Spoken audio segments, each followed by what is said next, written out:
should you choose to accept it. It's a quest. It's a quest for fun. Well, The Rock says, why don't we just cut right to the chase? Okay, now he wants to get together. Well, he wants to talk. I want you to do me a favor. I want you to tell all your friends about me. It's showtime, folks! What are you?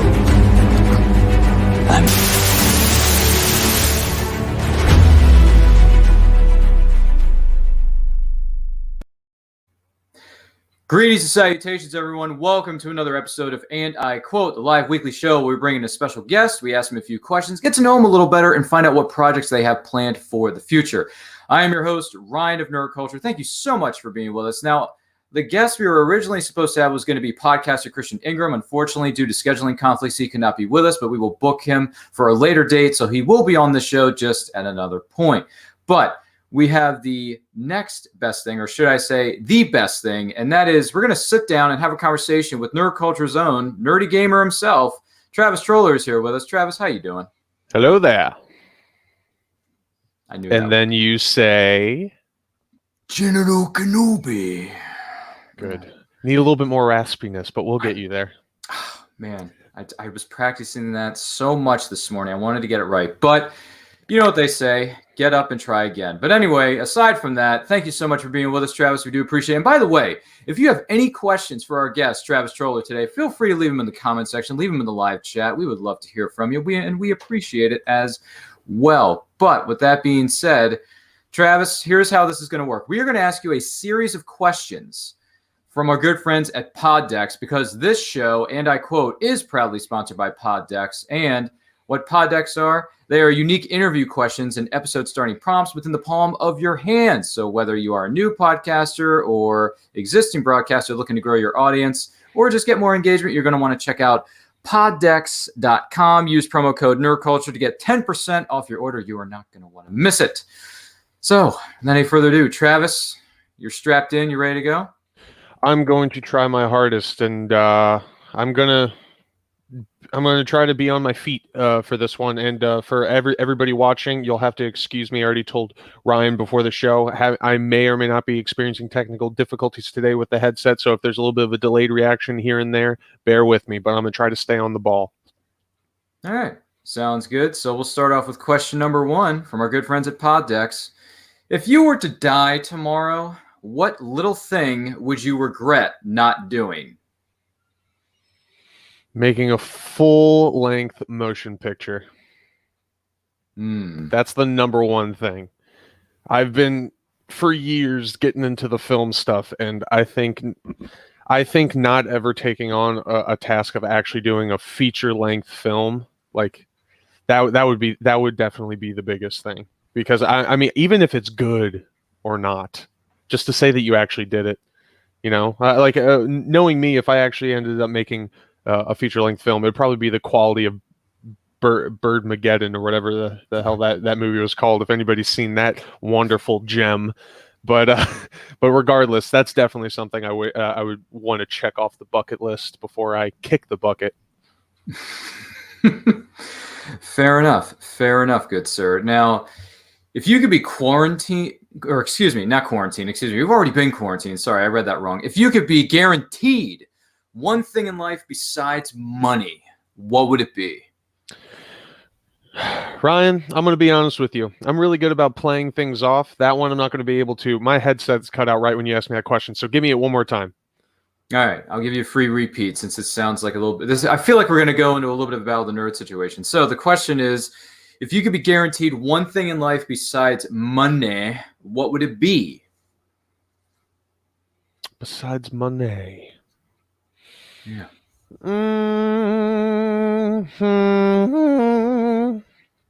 Oh my God, I don't know. I'm not saying that's the thing. I don't even think money is really that important, but I just don't know what else I really enjoy. Okay. If I could be guaranteed anything else besides money. Yeah. Could be anything. Could honestly, be an object, could be a feeling, could be an event, it could be anything. Honestly, being able to, and this kind of goes on the money thing, because when you have money, you can do this. But basically, living a life where you can do what you want creatively or whatever without having to worry about financials without worrying about struggling financially to survive. Like having the freedom to do what you want without the backlash that society tends to put on you. I think that's the big thing. Like I would love to happily be able to like create stuff, content, movies, films, like, you know, all that stuff, and not have to, you know, have my decisions filtered through the fact that like, oh, I can't do this, or I'd probably have to do this rather than that because of the fact that I need the money. Like I think when you live a life of following the money in order to survive and everything, it just turns into something where like you don't ever get to do what you passionately want to do, and then it's just what's it all for at the end. Man, that's deep. That's deep. Thank you so much. Appreciate your answer to that question. And your next one is going to be even more crazy. Here's this one. What is your favorite body part about yourself? Well, I'm just kidding.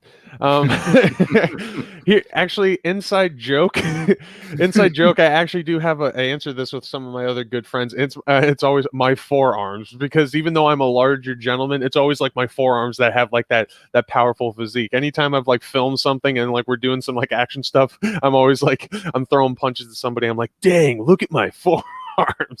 So that's probably the best, but most other people would probably say it's the hair. Once I got the man bun, I just turned into a whole new character. So take your pick. No, it's a fair point. You know, I actually did something called Facebook stalking, and I was looking for something to add to the promotional materials for this upcoming show for, you know, And I Quote with Travis Troller. And I noticed some of your pictures in your Facebook profile. I'm like, wow, you were a completely different person like 6, 7, 8 years ago. It's crazy how much you've evolved in 8 years. You know, you went from certain kind of person, certain type of frame, and also you didn't have the man bun 8 or 10 years ago, but now 10 years later, you're like, geez, what a metamorphosis this guy has gone through. Yeah, there was a good the past 6 years were definitely a process of I changed so much that if you saw me one week, I would be different probably the next, because I just didn't know who the hell I was or what I was about. And honestly, still don't, but at least I'm consistent now. So. Oh, man, we're diving into some deep Marianas trenches of ourselves here, folks. But here you go. What do you consider the most overrated virtue? Overrated virtue. Mm-hmm. The most overrated virtue. What do you consider to be it? Now, this might be a stupid question, but just because I'm a dum-dum and I need the answers, what would you classify as a virtue? Patience. Patience is a virtue. Got it. I think this technically counts as a virtue, but entitlement. I think that's okay.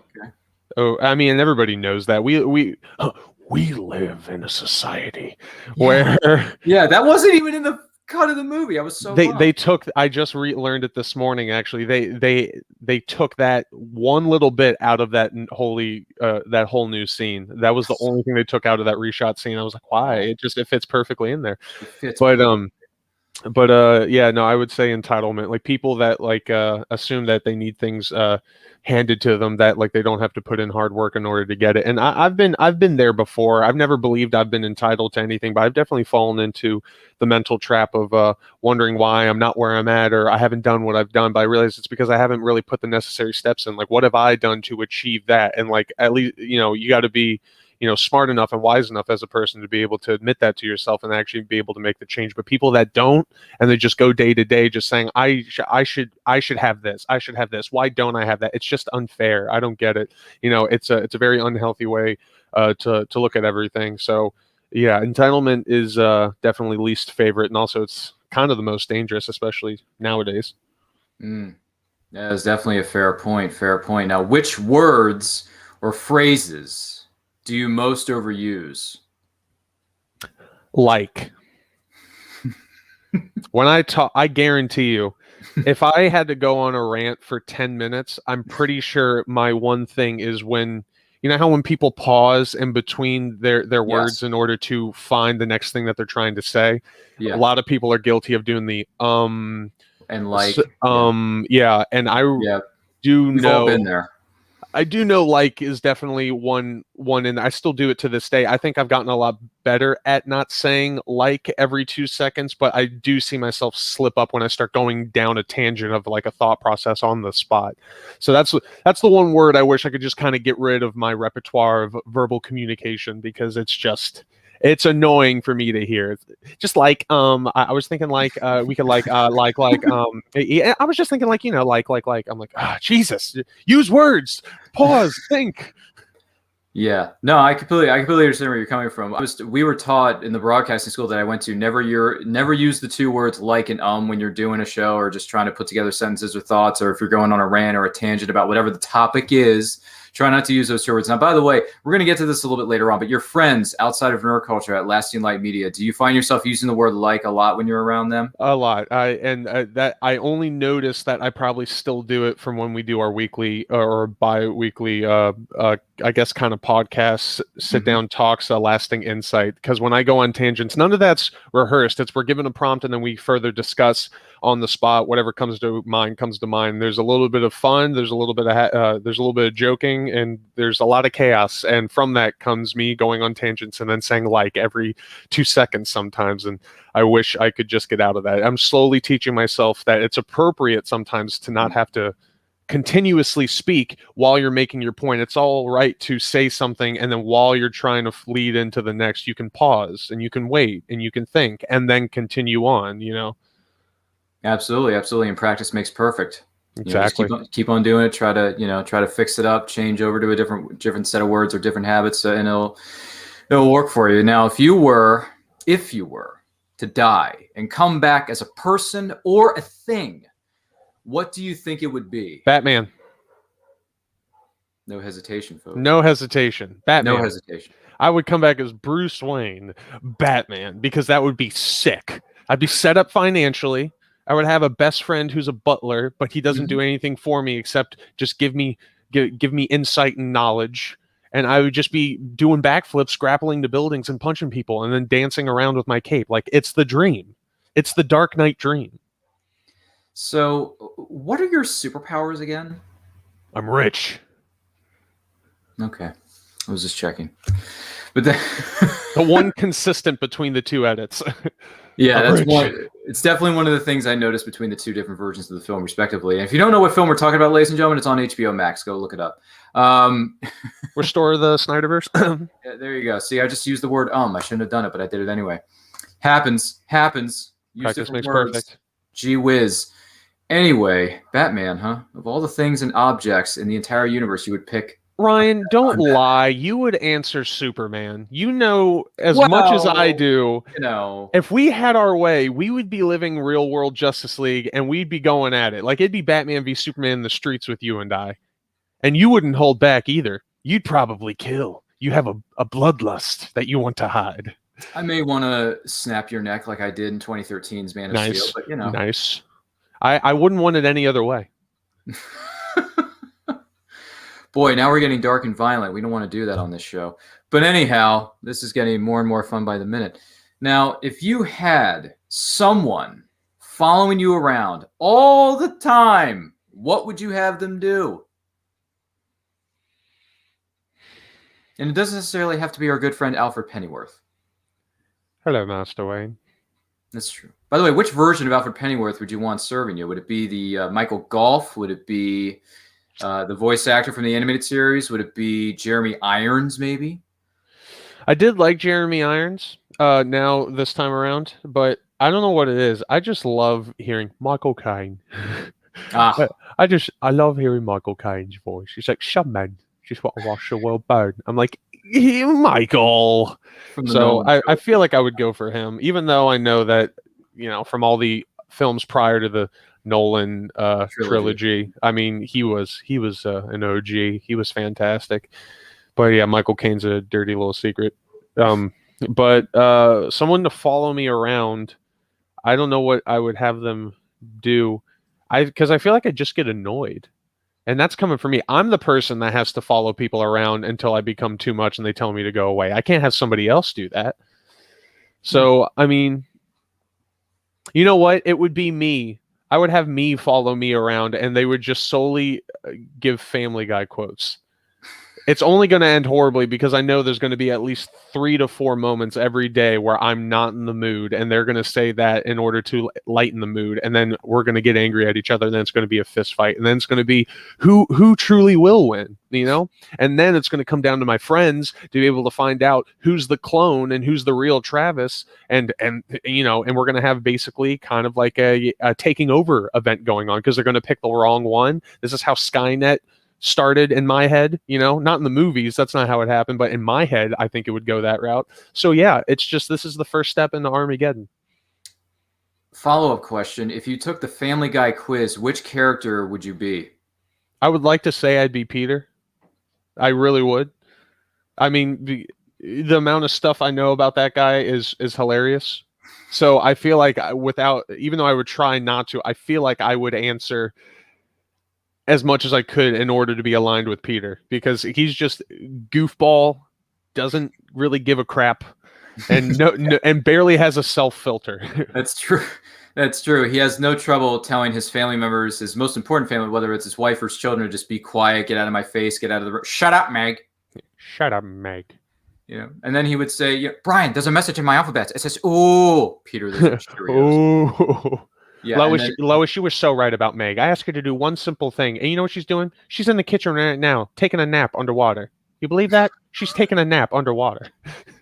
So when Family Guy eventually is going to get rebooted in the next 10 or 20 years, I'm assuming they're going to want you to voice over the younger version or the new version of Peter Griffin? I'm more than willing that it's just a continuation and he has another kid, and then I just play the kid. Oh, so you play the kid. You're not going to take over as Peter Griffin. Okay.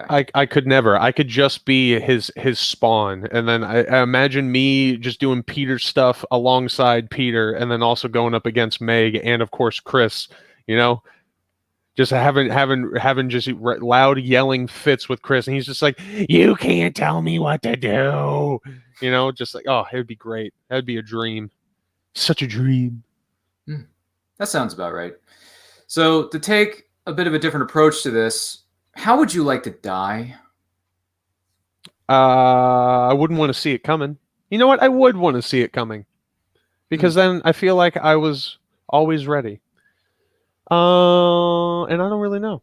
Actually, this is weird, but I think skydiving and falling to your death. Because here's the thing: that might sound terrifying, but like, you're up high enough. I've actually thought about this. You're up high enough where if you have a certain point when you realize, okay, this isn't this is definitely it. And I feel like you have time to at least like kind of like enjoy. You have time to freak out, pull through, and then come to, and then kind of hopefully come to terms with, you know, what's about to happen. So hopefully by the time you go and hit the ground, you know, it's quick, it's efficient, and you know, and at least you had time to think, instead of just something happening abruptly very quickly, and you're just like, I didn't even have time for my life to flash before my eyes, you know, like that sort of thing. I think that would be majestic. That'd be a majestic way to go. Maybe Cal can compose the score, and you know, Josh can direct the movie based around how their best friend Travis passed on. I don't know.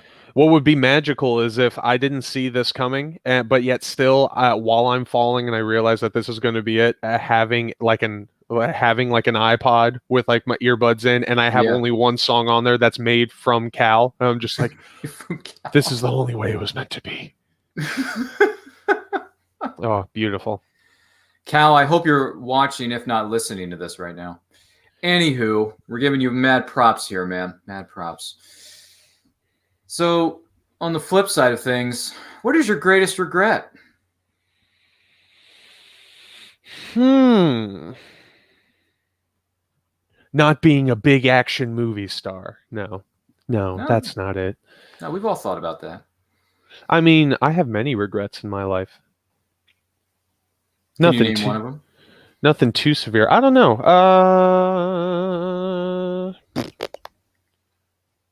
But I think my regrets are also like selfish in a way, because they're just stuff that you shouldn't have to really worry about. And like, as you get older, you hopefully learn to not realize that those regrets that you have are about things that aren't really that important.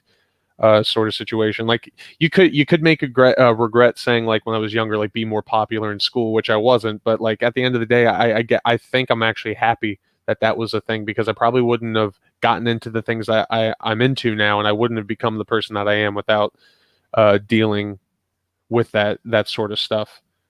I will say, a recent regret I do have is I wish for my film 3, the last film I did before leaving college, I wish that would have gone a lot better. There was a lot of technical, logistical, and on-set issues, and just relationships between people on set.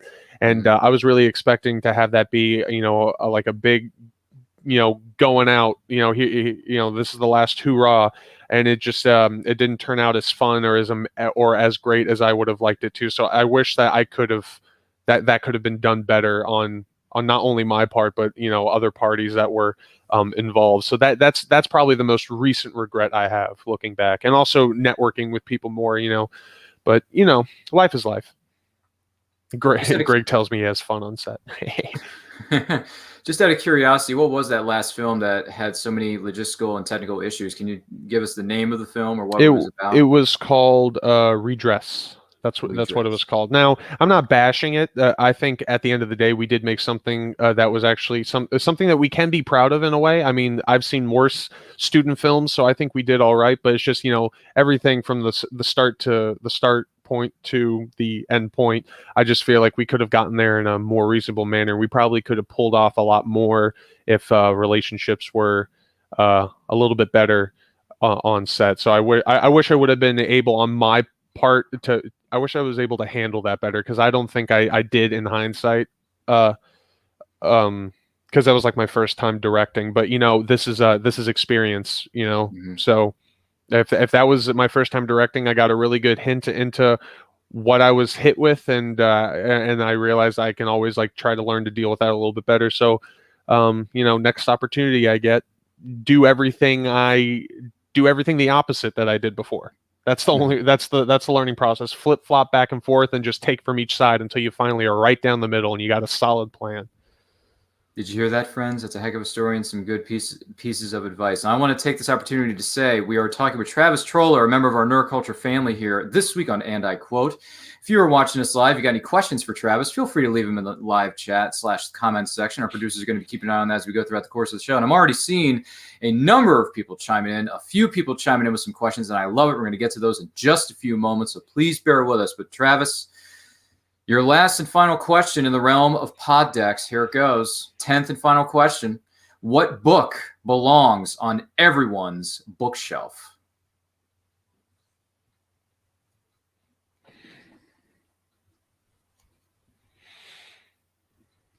I haven't finished it yet, so I'm biased in saying it. Okay, graphic novel-wise. Mm-hmm. I'm very much infatuated right now because I'm continuing to read it, and it looks promising. The Doomsday Clock. Very entertaining so far. If it wasn't that, if we wanted to pick something that actually did finish graphic novel wise, I would say Batman Nightfall Volume 3, when he finally comes back and he defeats Bane, he overcomes everything, because that whole saga that whole trilogy is just so great. And seeing the redemption that happens afterwards, and the decisions that were made that led to worse things that Bruce has to accept and overcome and deal with, it's just a wonderful finale to a very wonderful story. So that would be mine for graphic novels. As far as books go, I do have a good selection there. I mean, I don't know. I kind of do like all of them. I'll say this one. There was this book I was told to read for English class in high school, and it was the only one that ever encapsulated my interest. It captured my interest, actually, not encapsulated. And so well that I still remember it to this day. And I need to find it again and read it to see if I still get the same entertainment feeling. But it was called Staying Fat for Sarah Burns. I do not know why. It's the most obscure book and title to just mention, but for some reason, it was the one thing that I was able to. It just excited me, and it was a page turner, unlike every other thing I've ever read in school. and I was very impressed with the fact that I didn't want to put it down. So that's definitely, I think, a book that everybody should read. Opinion could change. I'd have to read it again. Like I said, it's been years, but made an impact on me. My goodness. And just a quick side questions for two of these titles that you brought up moments ago. Doomsday Clock, who wrote it? And real quick synopsis without giving anything away. What's it about, Doomsday Clock? So here's going to be the unfortunate thing. I do know who wrote it, but not off the top of my head. Jeff and Johns, I feel like maybe? it's two people. It's two people. I know that much, but Jeff Johns, I think, is one of them. But brief synopsis I can give you, which is basically, if you are familiar, anybody who's listening, with, of course, the DC universe, along with but still the DC universe, but Watchmen, we do understand that these two realms of like the Justice League and, of course, of the Watchmen, they are set in two different, not really eras, but timelines in a way. And this book, there's been many build up to it, and it released last year, and basically it goes through explaining how both these worlds not only do exist, but they exist in what is known as like the parallel dimensions, the different parallel timelines. And because of that, Dr. Manhattan from the Watchmen, of all people, is able to, after the events of what happened in the original series, he was able to travel through dimensions, and it was able to open up kind of a gateway into going into the actual DC Justice League world.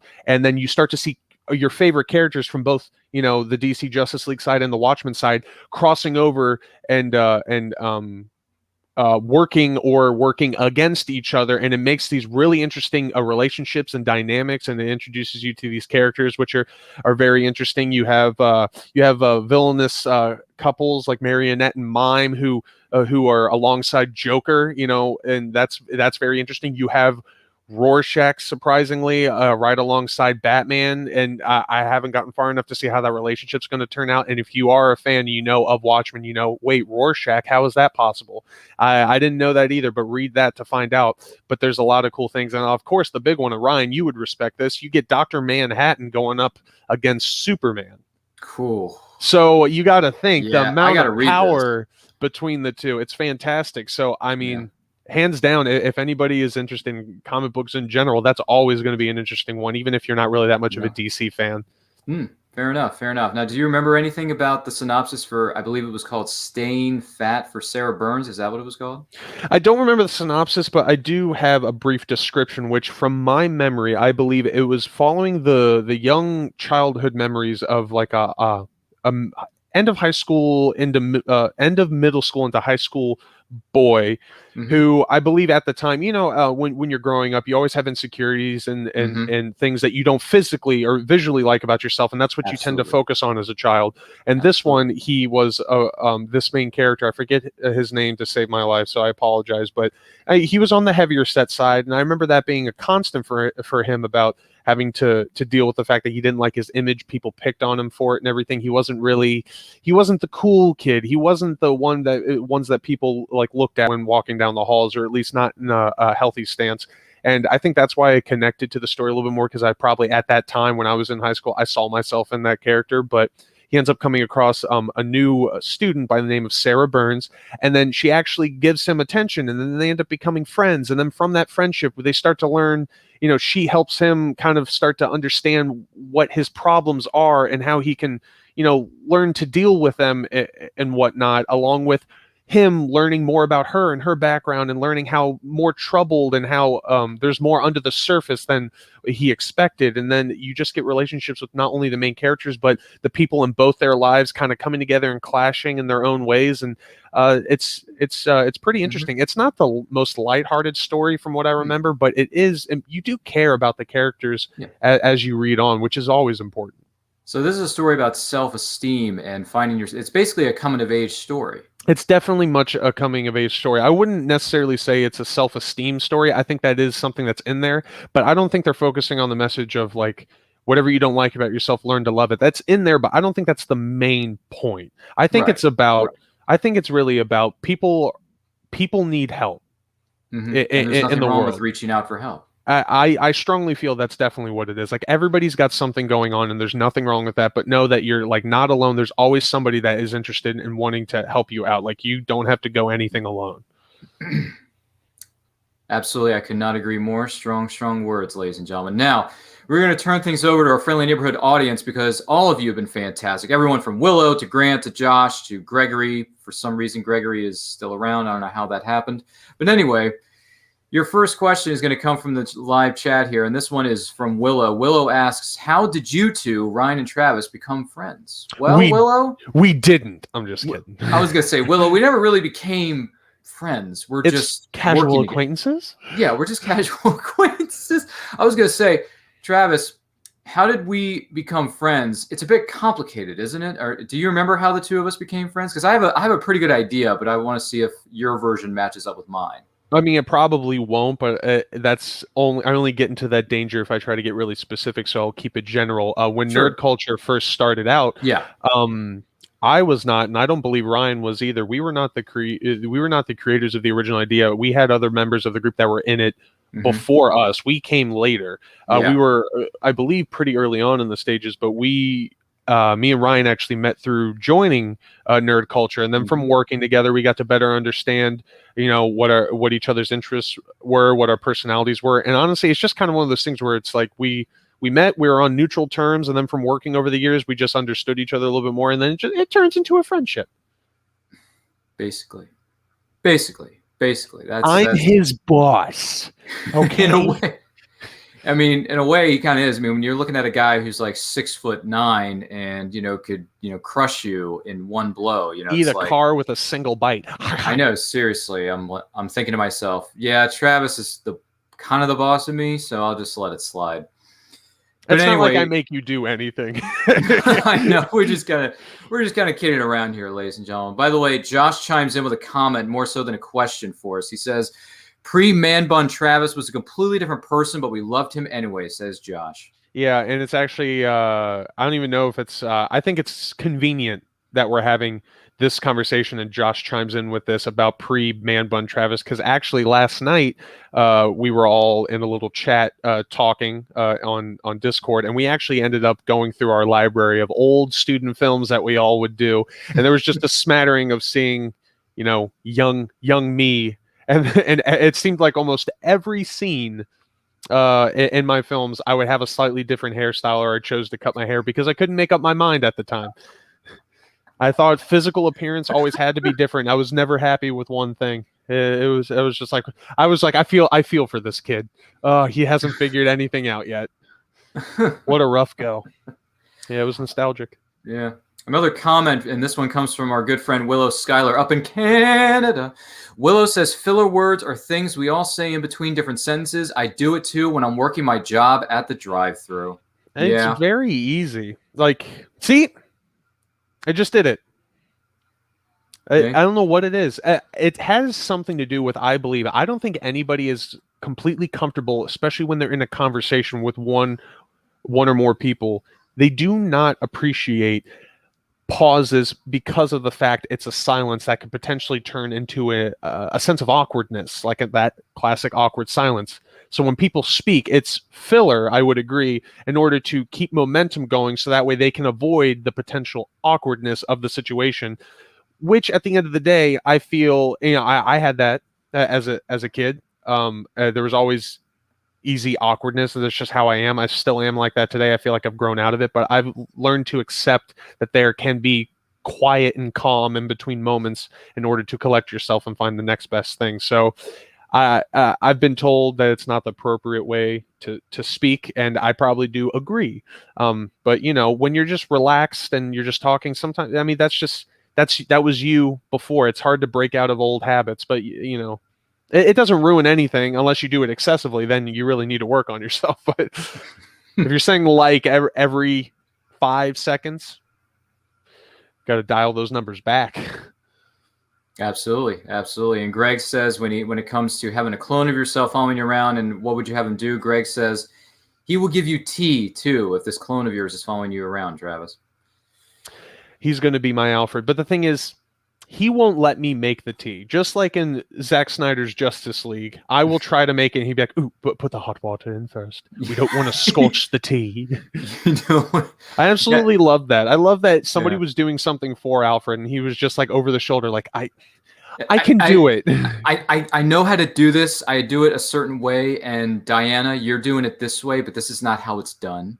Like, I know you're like Queen of the Amazons, but you suck at this. You're not very good at making tea, and you've been on, what is it? You've been here in the in man's world for how long now? Over 100 years? That's Alfred's superpower. When everybody is getting destroyed by Darkseid, he rolls up and he's just got one teacup. He's like, "What are you expected to do?" And then as he's saying that, Alfred just splashes the hot tea in his face. He's like, "Oh God!" And he just looks at the camera and goes, "It's hot." Yeah, I'm like, okay. Alfred coming in with the skill. Yes. And Greg says, you told me how to tell the difference between you and a clone. Greg I did. I actually had this discussion. I have weird discussions with people, but I had this discussion over a week ago about if there was a clone of me, there is one thing that you could do in order to find out if which is the clone and which is the true Travis. And I'm almost worried about telling it here, because then what if there's a clone? Then everybody's going to know. Like, they're going to teach that clone. I'll tell you, it's my laugh. If you make both of us laugh and one of them doesn't sound like a dried out squeaky toy when they giggle, then that's the imposter right there. And Greg, referring to your times working on films together, he says, I had fun on set, says Greg. Yeah. Greg was I rooted for him. He was such a strong role on that. He kept me and certain other parties very much sane. Like, Greg has a very wonderful gift of, no matter how stressful something gets on set, he does have at least a neutral expression, so he doesn't elevate the situation anymore, which is fantastic. And when you have to do work, always want Greg by my side, because he helps you get it done. Like, Greg was a godsend on that set. I would say if I had to describe Greg in 3 words, it's quite simple: cool, calm, and collected. Jesus. Or He's just Jesus. Or you could go with that, considering we're in the middle of a holiday weekend, considering it is Easter weekend after all. Gregory Lee also says his hair was wonderful, referring to Travis's hair. Yeah, he was part of the group last night that saw the older films, so he knows what I looked like. I'm just curious, before we move on to something we are going to be discussing, one of the important topics I wanted to bring up here. Real quick, what were your thoughts on the main event, the battle between the two biggest monsters in cinematic history, Godzilla vs. Kong? Real quick, what'd you think of the film? So here's the thing, Ryan. It released what, Thursday? Wednesday. I have been so busy, not only with going back into the office and coming home and working on VFX until I have to basically pass out and restart the thing all over again, that I have not had a chance to watch it. I actually plan on watching it this weekend, whether it's tonight or tomorrow during the day. So I do not have an opinion on it yet. I have heard mixed reviews. I have heard that it was actually quite well done, and I've also heard other people say that it's just two monsters fighting. There's not much more to look at than that. So I don't know where I'm gonna lie. Mentally, I feel like I'm gonna lean more towards one side than the other, but I'm hoping that I'm wrong, and it actually impresses me a little bit. So I will have an opinion definitely by the end of the weekend. But I am excited, to say the least, because I want to see what they do. I hope it's at least a visual spectacle, which it has to be at the least. I mean, if anything, that trailer definitely got us hyped. Oh yeah. For sure. They did the classic move of like the tree going into the mouth, but they made it look not goofy. I love it. That's a fair point. Now, the suit that I chose to wear for today's show, and I quote, featuring Travis Troller, I'm wearing a very nice shirt here. May the force. And I wonder if anyone's heard these words before. They've only been around for over 40 years. Now, Travis, we know there's a lot of projects coming out of the Disney Plus camp and Lucasfilm LTD Studios, but Child's Play. Something that not a lot of people know about that they should know about is something called Star Wars: The Broken Wills. Now, you are heavily involved in the process of making this movie. Can you tell our audience what is Star Wars: The Broken Wills, and when can we expect to see it? Well, Star Wars: The Broken Wills obviously is a fan film that me and the other lads over at our little kind of startup production company, I'm going to call it Lasting Light Media, have been making for over 2 years now. And now you're probably sitting here wondering, 2 years, Jesus, why did it take you so long? It was a lot of things dealing with, we took a lot of time with the writing process. We went through many revisions, and then filming. It was always like every other weekend we were allowed to film when everybody was available. That on top of the pandemics and weather changing, it just finally, it caught up with us. But proud to say that we have now been wrapped with filming and currently working on post-production. But the film itself is something that deserves your attention, especially if you're a Star Wars fan, because we have developed a story in our own little world where it revolves around these two characters called Tarek and Saval.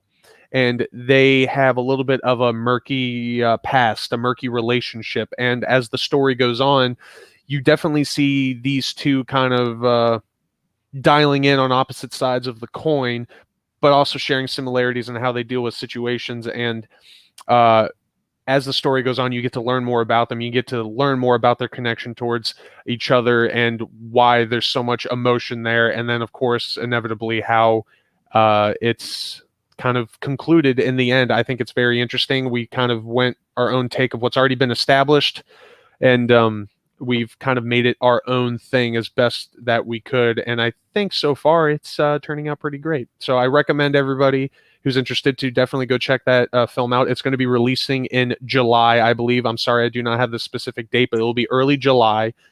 And just make sure, if you want to know any news about that or any behind the scenes stuff that we've been releasing, thanks to Joshua, our director, you can follow us on all forms of social media at Lasting Light Media. That's Lasting Light Media. And also make sure to check out our bi-weekly podcast, Lasting Insight, which you can find on our YouTube channel as well. That sounds incredible. And I think I speak on behalf of myself and our millions of listeners and viewers out there when I say we are very much looking forward to seeing the finished product of this movie. Can't wait to see how it all turns out. We wish you, the cast, and the crew the best of luck.